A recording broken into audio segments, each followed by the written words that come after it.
금강경 제7분 무득 무설분 얻은 바도 없고 설아진 바도 없다. 수불이에 어떻게 생각하느냐? 열애가 안욕 따라 삼막삼보리를 얻었겠느냐? 또 열애가 어떤 법을 설명한 일이 있느냐? 수보리가 여쭈었다. 제가 알기로는 부처님께서 말씀하신 뜻은 결정된 법이 있어서 안욕 따라 삼막삼보리라 이름할 것이 없사오며 또한 결정한 법 없는 것을 열애께서 설명해 주셨사옵니다. 왜냐하면 열애께서 말씀하신 법은 취할 수도 없고 말할 수도 없고 법도 아니고 법 아닌 것도 아니기 때문이옵니다. 그것은 모든 성역께서 함이 없는 법으로 차별이 있기 때문이옵니다. 제7 무득 무설분 해설. 여기 제7장에서 무득 무설분 곧 석가열애는 아무 법도 얻은 법이 없고 깨달은 법도 없으며 부처님께서 입으로 49년 설법을 하셨지만 꼭 해야 할 말씀은 하나도 없음을 말한 것입니다. 사람이 고향으로 가는 길을 모르고 딴 길로 험한 길을 가느라고 땀만 흘리고 고생을 하고 있으니 그 사람을 위해 이리 가는 것이 옳소 이리 가시오 했지만 꼭 길이 참된 길도 아닙니다. 이 마음을 깨치는데 여행하는 것 같은 길이 있는 것도 아니고 84,000가지 방편이 있지만 그것도 결정된 법이 아닙니다. 부처님께서는 당신도 아무것도 얻은 게 없고 누구를 얻도록 해줄 방법도 없고 또 말할 수 있는 어떤 진리도 없고 석가열애 49년 동안 단 한마디도 말한 적이 없다고 잡아떼십니다. 이것이 석가열애의 불법이라고 하면 어떤 사람은 이것을 불법이라고 남겨놓았느냐고 실망할 것입니다. 그러나 불법은 이 금강경에 있는 것이 아니고 글자나 말에 있는 것이 아닙니다. 그것은 어떤 개념으로 규정될 성질의 것이 아니기 때문입니다. 열애께서 안욕 따라 삼막삼보리를 깨달았다가 하고 그것이 무상 최고의 정법이라고 합니다. 그리고 또 그 정법은 우주 어디에고 없는 데 없이 꽉 차 있고 그것이 내 마음이라 합니다. 정법이란 사실 그대로를 보는 것을 뜻합니다. 그런데 우리는 그 사실 그대로를 여여하게 보고 듣는 게 없습니다. 종소리 하나를 두고 보더라도 우리는 제대로 못 듣습니다. 누구나 똑같이 듣는 것 같고 똑바로 듣는 것 같지만 우리 얼굴, 귀가 서로 다른 것만큼 이 오관의 조직도 모두 다르기 때문에 듣는 것도 다 각기 다르고 진실 그대로의 소리를 듣지 못합니다. 일본 사람들은 강강, 우리나라 사람들은 땡땡 그렇게 듣습니다. 일본 사람은 우리나라 사람 종소리 흉내도 낼 수 없습니다. 그 사람들은 실제로 종을 쳐봐도 강강하는데 한국 사람들은 왜 땡땡 한다 하는지 모르겠다 하고 우리들은 종소리가 강강이 뭐냐고 일본 사람들은 참 우스운 사람들이라 그럽니다. 그러니 저희 어머니께서 어려서 종소리를 땡땡이라고 한번 들어놓으면 죽을 때까지 땡땡이고 어머니한테 강강으로 들어놓으면 평생 강강입니다. 또 가령 슬픈 마음으로 있을 때 어떤 노래를 처음 들으면 그 노래의 곡은 어찌 됐든지 항상 아주 슬프게 들립니다. 그 자체의 음성이나 가사가 슬픈 것이냐 하면 그렇지 않고 설사 재미있는 노래라 하더라도 그렇게 됩니다. 어떤 물건을 처음 볼 때 인상은 평생 못 바꿉니다. 그것은 다 오관이 전부 불완전하게 인식하고 사실대로 인식하지 못하기 때문입니다. 만일 깨끗한 마음을 깨닫고 나면 땡땡도 강강도 궁궁도 그게 한꺼번에 다 들리고 세계 사람 소리가 한꺼번에 다 들립니다. 왜냐하면 그 소리를 모두 초월하고 있기 때문입니다. 이렇게 사실 그대로를 아무 조건 없는 마음으로 사물이나 사람을 보고 대할 때 이것이 정각입니다. 우리는 물건의 빛깔도 노란 것을 검게도 검은 것을 희게도 봅니다. 전기 불 밑에서 보면 누렇지만 태양빛으로 보면 하얗게 보입니다. 그러니 빛깔이 뭐냐? 광선의 빛깔과 물체의 조화된 빛깔이지 실체의 빛깔은 아닙니다. 태양 밑에서 시계 보인다 해서 그것이 옳은 게 아니고 태양 빛깔과 섞여서 시계 보이는 것뿐입니다. 만일 여기다 붉은 전등을 비추면 모든 것은 빨갛게 보일 것입니다. 이와 같이 오관이 제대로 보고 듣는 것은 하나도 없습니다. 따라서 중생들의 생각, 개념은 다 이렇게 불완전한 오관작용으로 의지하여 이루어진 것이므로 모두 다 잘못된 것입니다. 중생의 이런 잘못된 착각을 떼어버린 마음자리가 드러난 부처님에게는 얻는 것도 설명할 법도 없습니다. 만일 얻는 것이 있고 말할 것이 있으면 그것은 오관에 의한 착각일 뿐 마음자리가 아닙니다. 마음만 드러난 자리에서는 주관도 객관도 끊어지고 시간, 공간이 벌어지기 이전의 자리이므로 얻은 법도 얻을 주관도 없습니다. 또 마음을 깨쳤다고 하여 새로운 것을 얻은 것도 아니고 본래부터 있던 마음 그대로이므로 얻은 것이 아닙니다. 그래서 얻을 것도 말할 것도 없는 도리를 말하는 절이란 뜻으로 무득무설문이라고 한 것입니다. 부처님께서 수불이 존자에게 말씀하시기를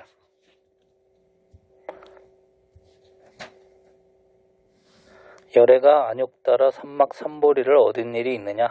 또한 열애가 어떤 법을 설명한 바가 있느냐고 하신 것입니다. 안욕 따라 삼막삼보리는 제2절에서 설명한 바와 같이 번역하면 곧 무상, 정등, 정각인데 이 깨달음을 열애께서 얻었느냐? 또 열애께서 무슨 법을 설한 게 있느냐? 하는 말씀은 내가 날 40년 따라다녔는데 부처님이 성불했더냐? 그래 내가 성불하는 방법을 얘기한 적이 있었느냐? 그런 설법을 한 번이라도 들어본 적이 있느냐? 하고 물으신 것입니다. 수불이 존자께서 부처님이 물으심에 어떤 결정한 법이 있어서 이런 진리가 안욕 따라 삼막삼보리라고 할 만한 것이 없습니다. 라고 아뢰었습니다. 그런데 무유정법, 명안욕 따라 삼막삼보리를 해석하는 데 시비가 있습니다. 보통으로는 결정한 법이 없는 것, 그것이 이름이 안욕 따라 삼막삼보리입니다. 그렇게 새깁니다. 이것을 달리 새기는 이는 결정한 법이 있어서 그것을 안욕 따라 삼막삼보리라 이름할 수 있는 것이 없습니다. 라고 하여 맨 나중에 전체를 부정합니다. 뜻을 아는 사람은 이리 새기나 저리 새기나 그 뜻은 똑같습니다.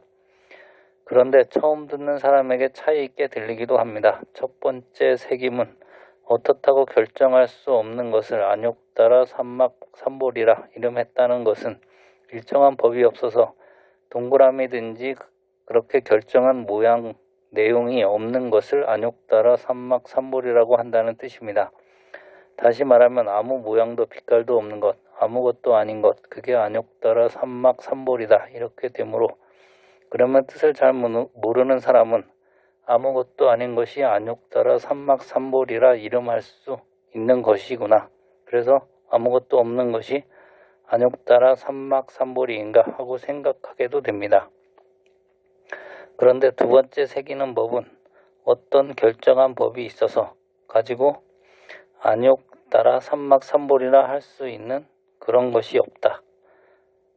그렇게 하면 말로 할 수 없는 것, 꼼짝할 수 없는 것으로 드러납니다. 어떤 결정한 법이 있어서 그것만이 안욕 따라 삼막삼보리라고 이름할 수 있는 그런 것은 없다는 것입니다. 첫 번째의 아무것도 아닌 것이 안욕 따라 삼막삼보리라고 새긴 것과는 표현상 대조가 됩니다. 한문이니 그렇게 새길 수도 있고 이렇게 새길 수도 있습니다. 어떤 결정한 법이 있어서 부처님 얻은 법이 그것뿐이다. 그렇게 이름할 수 있는 게 없다. 그렇게 새기는 경우에는 어떤 생각을 붙일 수도 없습니다. 마음을 까닭해 볼 수도 없이 아주 앞뒤가 딱 끊어져 버리게 새긴 것입니다. 그런데 결정한 법이 없는 것이 안욕 따라 삼막삼보리라 새기면 나머지 아무것도 아닌 그건 것인가 하고 꼬리가 남습니다. 그래서 부처님이 아무것도 아닌 걸 깨달았나 보다. 그렇게 잘못될 수도 있기 때문입니다. 여기서 결정된 법이 없다는 것은 아무것도 아닌 것조차도 아닌 것이 불법이란 뜻입니다. 이것을 잘못 해석하여 어떤 관념이 마음속에 남으면 나중에 참선이나 염불이나 하다가 삼매가 나타날 때 제가 생각했던 것이 나타납니다. 자기 생각이 꿈으로 나타나기 때문입니다. 부처님께서 금강경 처음부터 말씀하신 내용을 생각해보면 설명할 수 있는 법을 깨친 것은 아닙니다. 따라서 아무것도 결정한 법이 있어 가지고 그것을 안욕따라 삼막삼볼이라고 이름 지은 법이 없느니라 하고 새긴 두 번째 새김이 더 분명합니다.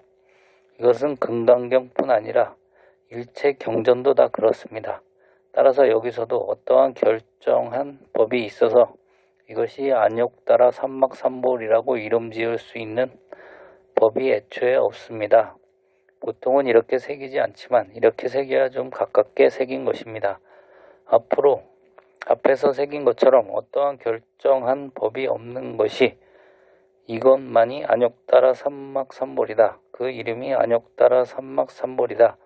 이렇게 새기고 보면 삼볼이 이름 지은 짐작이 남게 되기 때문에 그것은 자기 개념이 생기게 합니다.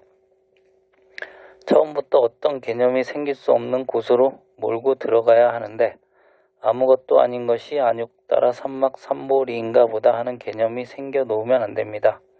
그래서 공부하다 그런 경계가 나타나면 이게 안욕따라 삼막삼볼인가 보다. 이것은 참 뭐라고 할 수가 없구나. 부처도 중생도 아니고 별 보고 깨친 것도 아니고 있고 없는 것도 아니고 아무것도 아닌 것뿐이구나 하고 아무것도 아닌 그런 경계가 나타나면 공부가 다 된 줄 알고 거기 주저앉아 버립니다. 그래서 부처님께서 사실 그런 게 없다. 꼭 그게 안욕따라 삼막삼볼이라고 지적할 수 있는 법이 없다. 열반 생산도 불법이 아니다. 그렇다면 아무것도 아니냐 하면 그것도 아니다. 하신 것입니다. 이런 것은 공부를 해보고 자꾸 들으면 짐작이 갑니다. 어떤 결정된 법이 있어서 여래께서 그 법을 얻으신 것이 없으며 따라서 이것이 안욕따라 삼막삼볼이라고 결정된 법을 설명할 만큼 그런 것은 없습니다. 그런 것을 저희들에게 그냥 말씀해 주신 것이오니 그것은 법을 설명한 것이 아니옵니다. 이것만은 오직 석가열애인 내가 깨친 법이니 84,000 외도에게 다 물어봐도 아무도 모르지만 열애만은 설명할 수 있는 법이다 하고 말씀하신 그런 법은 없습니다. 하고 수불이 존자께서 말씀하신 것입니다. 그러면 8만대장경은 뭐냐? 그건 달 보라고 가리킨 손가락일 뿐입니다.